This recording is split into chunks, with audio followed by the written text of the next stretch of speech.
Assalamualaikum warahmatullahi wabarakatuh. Pemirsa gapai kemuliaan yang dirahmati Allah, niat merupakan hal yang penting dalam melaksanakan ibadah. Meniatkan segala amal perbuatan kita hanya karena Allah Ta'ala haruslah menjadi pegangan bagi setiap muslim.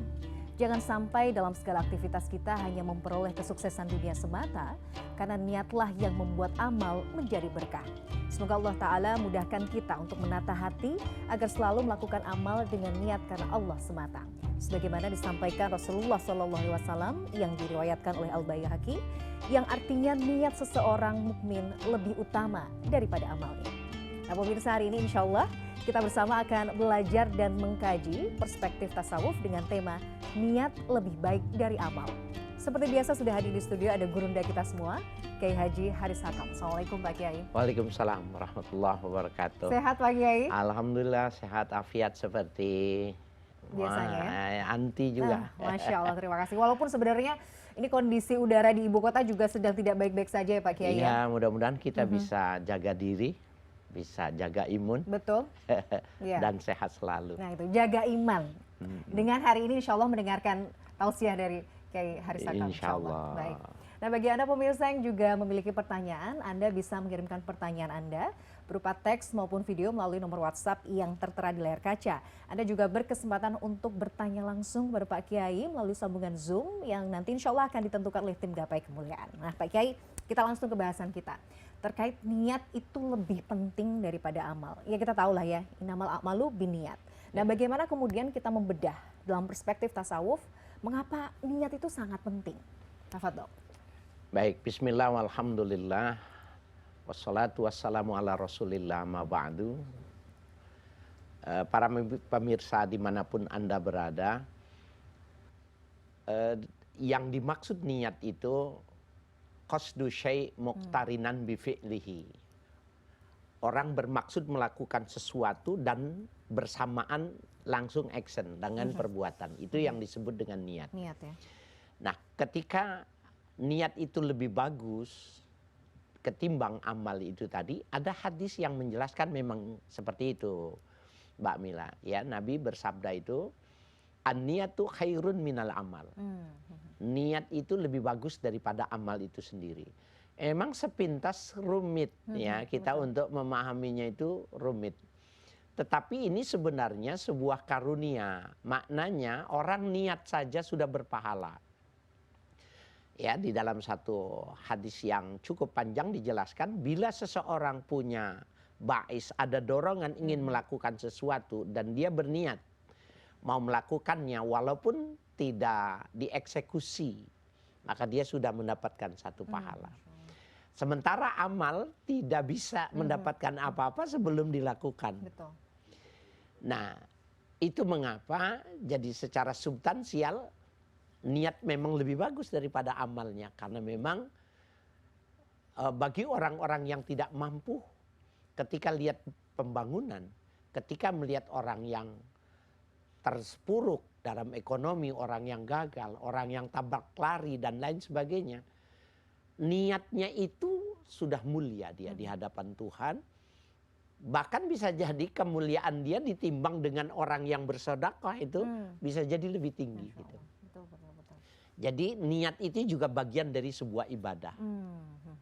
Ya, jadi kalau kita memahami bahwa ibadah tidak mesti dalam pengertian yang kita kenal, maka niat itu sudah bagian. An-niyah ya mukhul ibadah. Niat itu adalah sumsumnya ibadah. Masya Allah, sumsum ya. Iya. Jadi intisarinya lah bahasanya.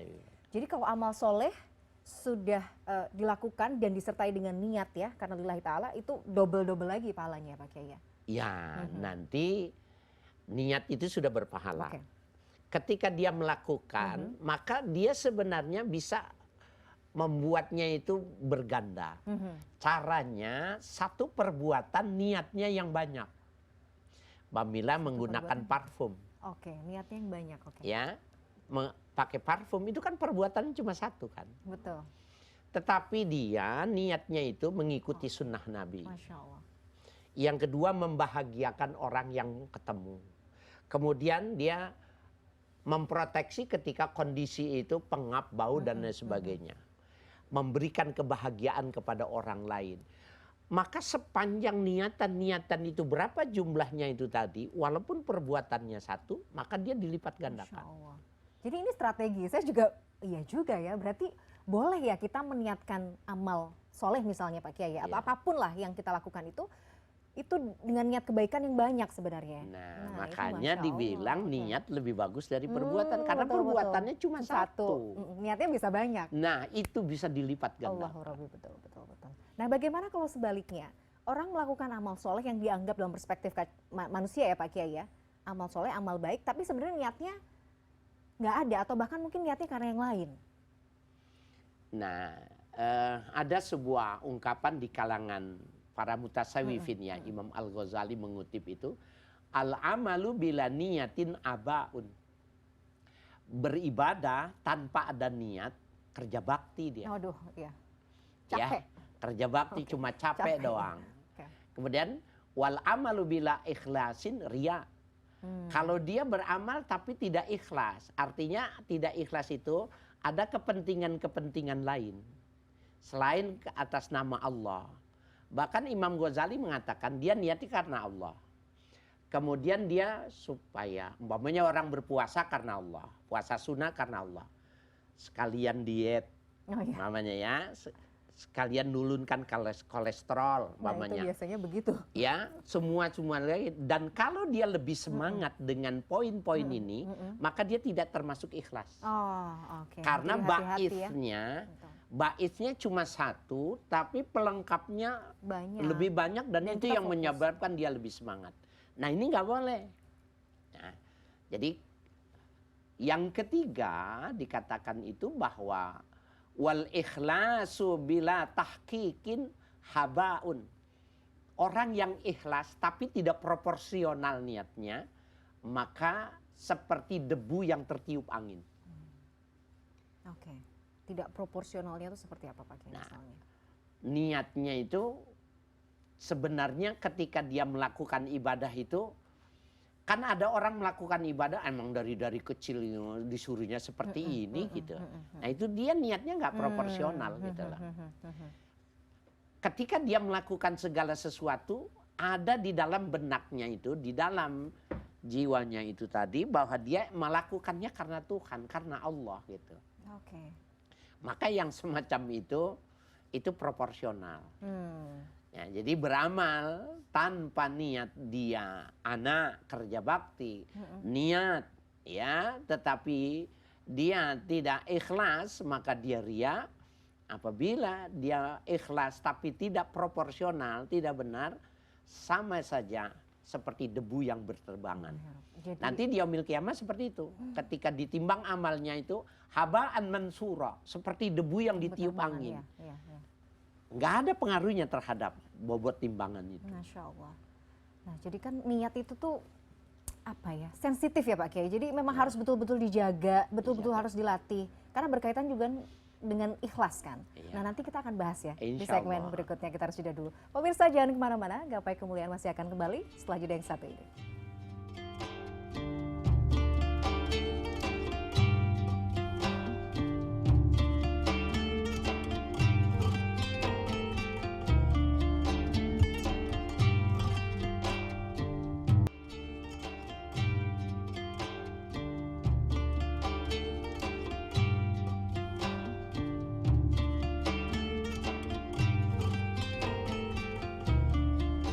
Pemirsa, terima kasih Anda masih menyaksikan Gapai Kemuliaan dalam episode Niat Lebih Baik dari Amal. Pak Kiai, seperti biasa, sudah ada pertanyaan yang masuk dari pemirsa baik. Gapai Kemuliaan. Kita akan simak bersama. Pak Kiai, saya ingin bertanya, apakah semua ibadah itu harus dengan niat? Seperti orang sedekah, itu kan yang penting kita keluarkan uang. Zakat itu yang penting harta kita keluarkan. Kalau kita sudah keluarkan, berarti sudah terlaksana. Apakah semua ibadah itu harus dengan niat? Mudah-mudahan ada pencerahan dari Pak Kiai. Terima kasih. Wassalamualaikum warahmatullahi wabarakatuh. Waalaikumsalam warahmatullahi wabarakatuh. Ada Mas Gofi Mustafa di Kalimantan Barat. Jauh Pak Kiai ya. Masya Allah ini. Sudah banyak ya ternyata ya yang sudah mulai aware gitu dengan Gapai Kemuliaan. Mudah-mudahan menjadi manfaat juga. Nah Pak Kiai menjawab pertanyaannya Mas Govi, jadi apakah sebenarnya melakukan amal soleh itu juga harus disertai dengan niat? Baik, para pemirsa, ada an-niyatu qoblal amal. Niat sebelum melakukan, ada an-niyatu ba'dal amal. Niat sesudah melakukan. Oh, oke. Nah, an-niyatu qoblal amal itu diorientasinya adalah ibadah-ibadah yang wajib. Semua ibadah yang wajib, ya taruhlah dia kasih contoh itu tentang materi umpamanya sodakoh. Kalau sodakoh itu perbuatan sunnah, maka kalau dia sudah refleks mengeluarkannya itu dia niatkan saja, niatnya belakangan tidak masalah. Tapi kalau pekerjaannya wajib mengeluarkan zakat, dia tidak boleh mengeluarkan kemudian niat nggak boleh. Jadi qasdu syai' muqtarinan bi fi'lihi. Bermaksud melakukan sesuatu bareng dengan perbuatannya. Jadi dia niat, saya mau mengeluarkan zakat, saya mau sholat, saya mau berpuasa, saya mau haji, baru action. Betul. Semua yang wajib, niatnya harus lebih dahulu. Tapi pada ibadah-ibadah sunnah tidak mesti dari awal. Nah, pada ibadah refleks, ada yang menarik ini. Saya ingat dulu ada komedian ya bikin film gitu. Dono itu naik kapal, ternyata dia terjun ke laut, menolong wanita yang sedang tenggelam di tengah laut. Semua orang tepuk tangan, ya karena heroik yang dilakukan oleh si Dono itu, dinaikkan di atas itu, dipuji dia karena bagusnya itu. Tapi dari sampai di atas dia beda. Kata si Dono gini, tadi siapa yang jorogin gua? Betul. Ternyata dia melakukannya tanpa niat. Padahal kalau si Kari ini kan komediannya, ini mah supaya tertawa. Padahal kalau dia melakukan dulu, dia niat itu sebagai pertolongan kepada orang lain, jadi pahala. Cuma kan nggak membuat orang ger, tidak membuat orang tertawa. Betul. Nah, hal-hal yang sifatnya refleks, boleh kita melakukan dulu. Niatnya belakangan. Niatnya belakangan. Oke. Jadi tapi kalau yang wajib harus. Makanya kalau kita setiap kali melakukan ibadah wajib selalu harus niat itu selalu jadi landasan dulu, dilakukan pertama. Betul. Nah, Pak Kiai, ini yang tadi kita bahas di segmen sebelumnya ya, bahwa sebenarnya kan ya itu tadi, niat itu memang harus hati-hati, kita harus betul-betul mempersiapkan ya. Nggak boleh, bahasanya nggak boleh asal. Nah, bagaimana kemudian kita ini bisa belajar untuk menjernihkan niat kita sehingga nanti ya amal ibadah yang kita lakukan bisa berbuah pahala. Nah, bagaimana kita cara memurnikan niat itu tadi? Maka sebelum melakukan itu ada sebuah proses tadabbur, sebuah proses pemahaman. Sebenarnya yang kita mau lakukan itu mau diambilnya di dunia, vouchernya atau mau diambil di akhirat. Kalau itu voucher duniawi, sudah lakukan saja. Tetapi kalau itu kita jadikan adalah voucher akhirat itu, maka lakukannya itu hanya karena Allah saja. Walaupun ternyata punya dampak, punya implikasi terhadap kebaiknya, resiko yang timbul jadi positif terhadap perbuatan kita, itu lain masalah. Kan orang kalau pernah saya sampaikan itu, peribahasa orang Jawa itu nandur suket ora into pari, nandur pari into suket gitu. Itu benar sekali. Jadi kalau kita melakukan yang baik itu, maka akan ada bonus-bonusnya. Jadi kita melakukan urusan ukhrawi akhirat. Di dunia ini ada bonusnya. Tapi kalau kita melakukan yang duniawi, akhiratnya nggak ada bonusnya, karena sudah diambil. Iya betul. Jadi ya sudah, sebenarnya itu tadi yang meniatkannya lillahi ta'ala aja gitu. Karena Allah saja, itu saja. Ingat bahwa itu buat kita gitu. Jadi kalau buat kita, maka kita titipnya sama Allah. Tapi kalau buat istri kita, buat anak kita, buat masyarakat, buat bangsa, buat negara, kasihkan. Tapi kalau buat kita, titipnya sama Allah. Cuma itu aja. Nah, harus dilatih ya. Karena kan kadang-kadang manusia itu, Pak Kiai, sangat mudah dipengaruhi oleh omongan orang biasanya. Betul. Aduh, memang awalnya niatnya lillahi ta'ala, ngelihat ada orang, aduh si fulan, ibu fulanah gini. Duh, udah nih, bisa nih ngelihat melakukan hal-hal yang baik gitu. Jadi gampang terdistrak gitu. Ya. Itu harus hati-hati juga ya Pak Kiai ya? Betul, betul. Bahkan yang mesti dipahami ya dalam konteks kita bermasyarakat itu bahwa ada 3 yang bisa dikelompokkan oleh para sufi tentang amaliyah kehidupan kita ini. Ada 3. Ada hal yang pertama itu hal-hal yang sifatnya kedurhakaan. Itu la tataghayyara khairan ya bi husnin niyah. Yang jelek itu tidak akan bisa berubah menjadi bagus karena niatnya bagus. Oke. Jadi kalau orang mencuri, orang korupsi kemudian dia pergi haji, karena orang pergi haji itu diampuni dosanya. Apakah dosanya diampuni? Ya tidak, yang menyangkut materi. Ketika dia bangun masjid, apakah dia berpahala? Tidak ada pahalanya. Tetapi ada juga manfaatnya ketika orang yang senang mendapatkan, ya senang dia dengan masjid bagus, mudah-mudahan si pemberinya diberi rezeki, masih ada juga tuh ya. Nah, yang kedua, hal yang sifatnya ketaatan. Nah, kalau hal yang bersifat ketaatan, maka dia harus ya murtabatatun bin niat, dia terikat dengan niat. Nah, yang ketiga yang mubah. Mubah itu hal-hal yang dilakukan tidak berpahala, ditinggalkan tidak berdosa. Nah, dia betapa pentingnya dengan niat-niat yang bagus, fayasiru ibadah, dia berubah jadi ibadah. Makan tuh mubah, tidur mubah, bicara mubah. Tapi ketika dia niat supaya kuat ibadah, bisa bangun malam, maka yang mubah itu menjadi pahala. Jadi ibadah. Oke, ini menarik. Tapi kita harus jeda dulu Pak Kiai. Masya Allah, nggak kerasa ngobrolnya ya, Masya Allah. Nah pemirsa jangan kemana-mana, pembahasan kita masih akan berlanjut, tentunya setelah yang satu ini.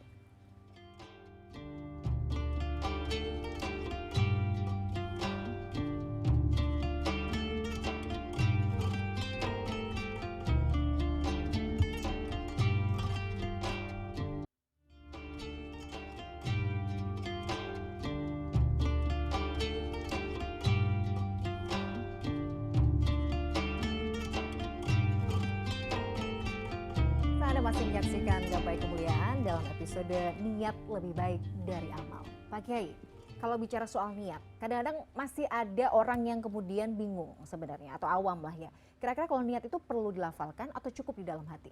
Iya, ulama-ulama fikih mengatakan tidak perlu.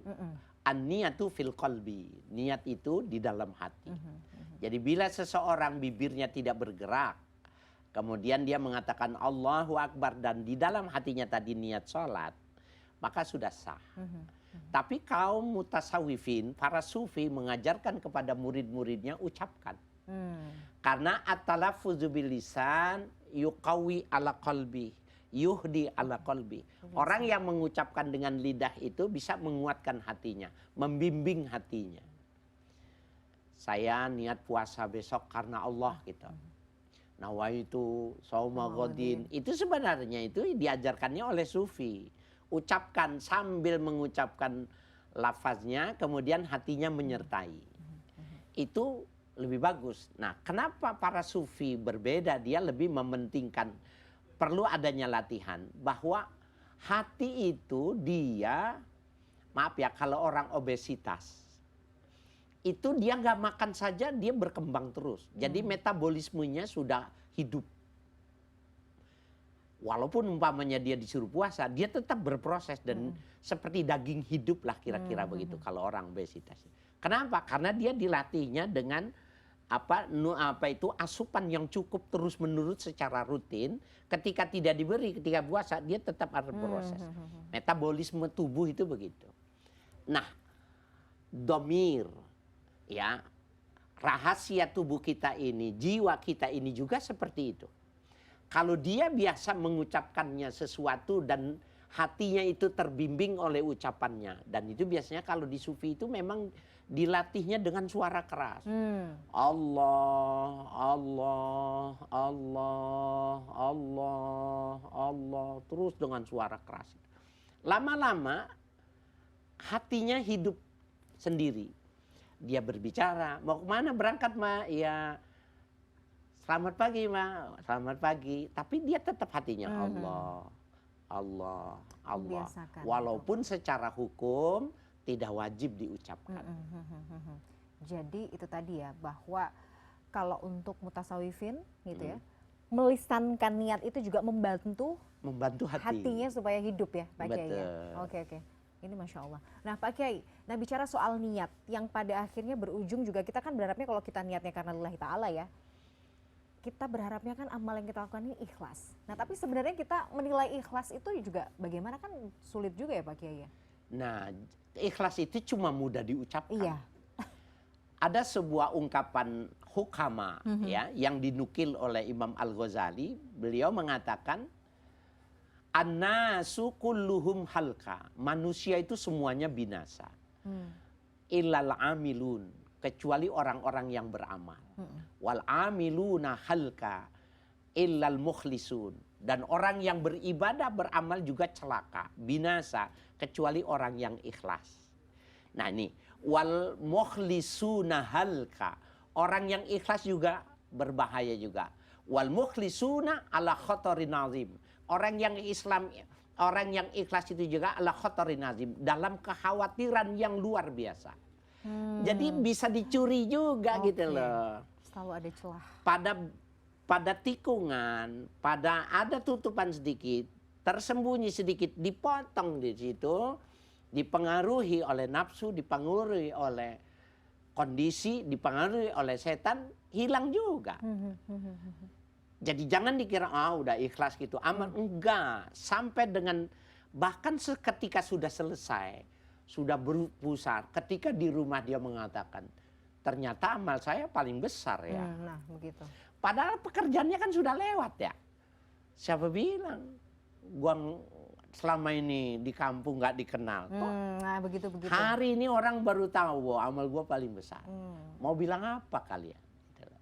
Padahal sudah amal, bagus ya? Ketika dia melakukannya sudah bagus gitu. Jadi mengingat-ingat kemudian ya, maksudnya dalam artian gini, mengingat-ingat apalagi menyampaikan ke orang lain terkait amal yang sudah kita lakukan juga, ya itu bisa membinasakan ya lagi-lagi. Iya betul. Niatnya sudah bagus sebenarnya, tapi di perjalanan jadi nggak boleh, harus dijaga betul ya Pak Kiai ya, meskipun sudah selesai gitu loh amal ibadah kita itu. Makanya ya ketika Nabi ditanya tentang ikhlas, beliau nggak bisa jawab. Ya Rasulullah, ma huwal ikhlas? Ikhlas itu apa? Nabi nundukin. Dan Nabi dalam nunduknya itu bertanya sama malaikat Jibril, ikhlas itu apa? Jibril nggak bisa jawab juga. Tanya Israfil, Israfil nggak bisa jawab juga. Jadi rumit kan. Hatta sa'alallah, sehingga ditanyakan kepada Allah oleh Israfil, kemudian disampaikan kepada Nabi. Al-ikhlas sirrun min asrarillah. Ikhlas itu rahasia di antara rahasia-rahasia seorang hamba kepada Tuhannya. Yu'ti ala qalbi man yasha. Dia hanya bisa diberikan kepada orang-orang yang dikehendaki. Ini kalimat ini di stabilo ini di garis bawah. Dia mesti minta kalau mau ikhlas itu. Dia minta jadi orang yang ikhlas dan dia berusaha jadi yang ikhlas. Nggak bisa cuma mengandalkan saya ikhlas, nggak bisa. Dia pasti dipotong. Tapi dia selalu mengatakan, Allahumma ja'alni mukhlisa. Ya Allah, jadikanlah saya orang yang ikhlas. Setiap kali dipuji, dalam hatinya dia berdoa, Allahumma ja'alni mukhlisa. Disebut-sebut namanya, kemudian Allahumma ja'alni mukhlisa. Baru terpelihara dia. Jadi ada usaha, ada doa. Jadi kepalanya tidak menjadi besar. Nah kalau misalnya ada orang yang sudah melakukan kebaikan kepada orang lain Pak Kiai, saya ini niatnya karena lillahi ta'ala, saya mau ngebantu kamu, saya tuh begini, saya tuh begitu. Ini tuh sebenarnya bisa jadi malah niatnya ini gak ikhlas, jangan-jangan ini ya gitu. Bisa jadi iya, bisa jadi tidak. Karena sulit juga ya kita menilai. Sulit untuk menilainya, karena kata lillahi ta'ala, dia mesti merahasiakan dia dengan Tuhannya. Nah, kalau itu kan dia nggak merahasiakan. Iya, malah kadang-kadang heboh gitu loh, udah di-share ke orang-orang lain. Nah dia sangat memungkinkan kalau terbuka itu seperti Mbak Mila mau mempengaruhi kakaknya, adiknya yang kaya, familinya, temennya. Dia menyebutkannya itu sebenarnya litarghib, memberikan gairah supaya ngikut. Itu enggak apa-apa. Tapi kalau kepada orang yang memang kita beri, Iya, nah itu. susah.